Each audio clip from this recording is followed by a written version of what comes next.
많은 사람들은 우리 조상들이 단음절로 웅얼거렸다고 믿고 있어요. 하지만 웨스턴 오스트레일리아 대학의 새 연구에 따르면 그렇지 않을 수도 있어요.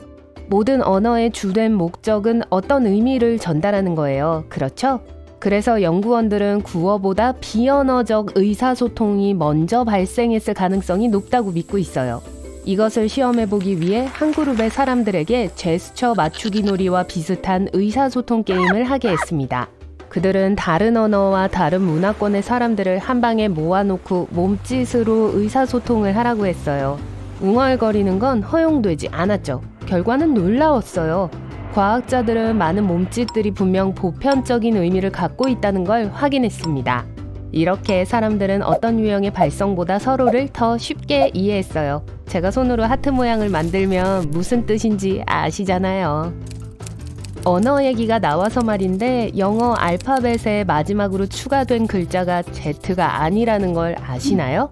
사실은 J였어요. I와 J가 나란히 있는 것도 우연이 아니에요.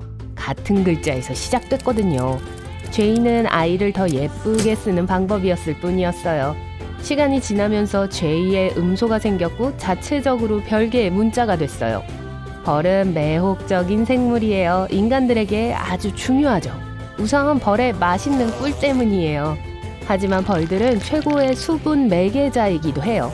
우리는 식량 공급을 계속 유지하기 위해 벌이 필요해요. 어떤 사람들은 벌의 침을 무서워할 수 있습니다. 하지만 벌은 위협을 느낄 때만 쏜답니다. 최악인 점은 벌은 여러분을 쏜 후에 절대 생존하지 못한다는 거예요. 이 곤충들은 여러분의 피부에서 침을 빼낼 수 없어요. 그리고 이 침은 벌의 소화관, 신경, 근육의 일부예요. 이 모든 걸 잃은 이 작은 생물은 사실 살 수 없어요. 키캣 웨이퍼 사이의 속은 다른 키캣으로 만들어져요. 예를 들어 제작 중에 문제가 생겨서 키캣바에 기포가 너무 많거나 다른 결함이 있어도 버려지는 건 없어요. 그런 과자는 녹여서 페이스트가 돼요. 그러고 나서 이 기준 미달의 키캣은 다른 키캣바를 채우는 데 사용돼요. 오레오 학은 오레오를 연구하는 과학 분야예요. 네, 그 쿠키요. 오레오의 흐름과 파괴는 여러 과학 실험의 주제예요. 연구원들은 이 질문에 답하기 위해 최선을 다하고 있어요. 왜 모든 크림이 오레오의 한쪽 면에만 남는 걸까? 오레오를 잡고 여러분이 평소 하던 방식으로 쪼개보세요. 무슨 말인지 아시죠? 유동학자는 복잡한 유체를 연구하는 물리학자들이에요. 오레오 속을 분석한 후 그걸 유동성의 부드러운 고체로 분류했어요. 건드리지 않을 때 부드럽게 있으면서 많은 양의 스트레스를 받으면 흐르는 유체죠. 그렇다고 오레오가 말 그대로 스트레스를 받고 있다는 건 아니에요. 쿠키를 쪼개는 동안 가하는 압력에 따라 안쪽의 크림이 활동할 것이란 의미예요. 크림을 분배하는 데 도움이 될 요령은 간단히 비트는 거예요. 오레오를 천천히 잘 비틀면 스트레스가 줄어들고 크림이 쿠키 양면에 고르게 있을 가능성이 높아져요.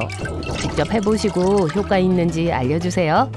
한편 오레오 학자들은 이 실험을 위한 특별한 기계를 개발했어요. 오레오미터라고 들어보셨나요?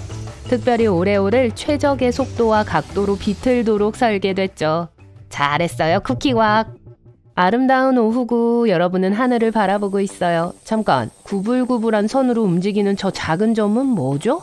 아주 잠깐 보였어요. 모기로 착각할 수도 있어요. 그것들은 여러분의 백혈구예요. 눈의 망막 앞부분을 통해 흐르는 모세혈관 안에서 움직이고 있어요. 재밌는 점은 대부분의 사람들은 누군가가 주의를 기울여 보라고 할 때까지는 이 점을 알아채지 못한다는 거예요. 불의 고리는 인기 있는 노래의 제목만이 아니에요. 태평양에 있는 말발굽 모양의 지역이기도 해요. 길이는 약 4만 킬로미터고 약 450개의 화산이 있어요. 지구상에서 가장 지진 활동이 활발한 곳이죠. 세계의 모든 활화산과 휴화산의 75% 이상이 환태평양 화산대에 있어요. 전체 지진의 약 90%가 이곳에서 발생하는 것도 당연해요. 그리고 지구상에서 가장 깊은 해구도 여기에 있어요. 마리아나 해구는 불의 고리에서 가장 유명한 특징 중 하나예요.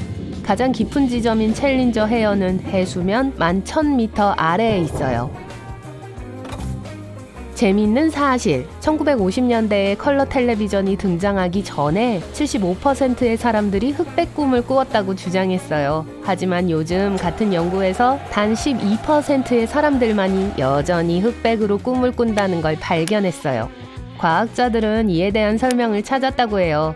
흑백 텔레비전을 보고 자란 사람들이 종종 흑백 꿈을 더 자주 꾼다는 게 밝혀졌어요. 왜 그렇게 심각한 걸까요? 1800년대에 자기 사진을 갖는 건 엄청난 사치였어요. 사진 속에서 웃는 건 유치하고 심지어 무례한 걸로 여겨졌죠. 그리고 적절한 치아 위생도 부족했어요. 사진작가들은 사진을 찍기 위해 포즈를 취하고 있는 사람들에게 치즈 대신 푸른이라고 말하라고 했어요. 이게 사람들의 입을 다물게 했고요. 그래서 우리 조상들은 사진 포즈를 취하기 전에 신 걸 먹은 것처럼 보이는 거예요. 시내버스를 타고 어디 갈 때 안전벨트를 매지 않아도 돼요. 이건 상상할 수 있는 모든 교통규칙에 위배된다고 생각할지도 몰라요. 하지만 꼭 그렇진 않아요. 버스에 안전벨트가 없는 몇 가지 이유가 있어요. 비상시 승객들은 최대한 빨리 내릴 수 있어야 해요. 안전벨트를 매고 있으면 그걸 푸느라 귀중한 시간을 낭비하게 돼요. 둘째, 버스는 무거운 차량이에요. 충돌 사고가 발생하면 자동차보다 더 천천히 멈춰요. 따라서 승객이 충격을 느끼더라도 크게 다치진 않죠.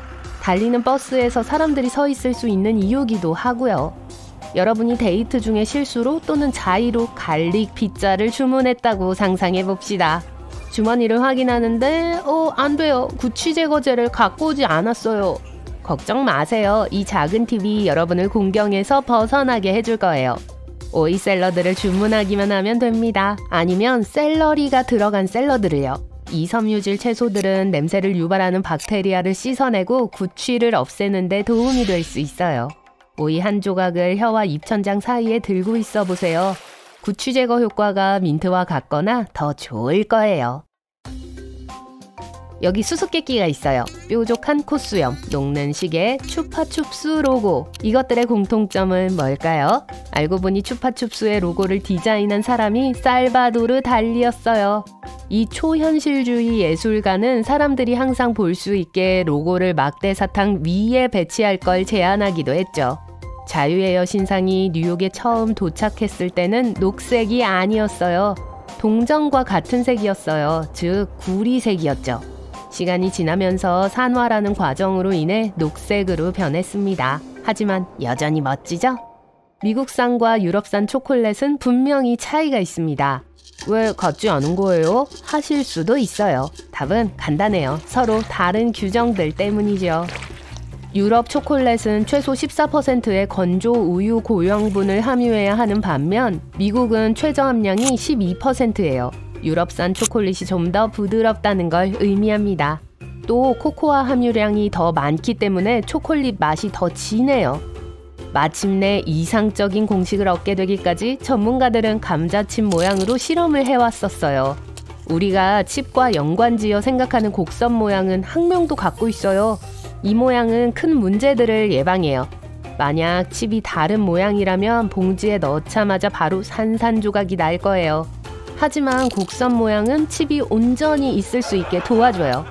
돔과 아치가 건물의 구조를 강화하는 건축물에서 비슷한 접근 방식을 사용하는 걸 보셨을 겁니다.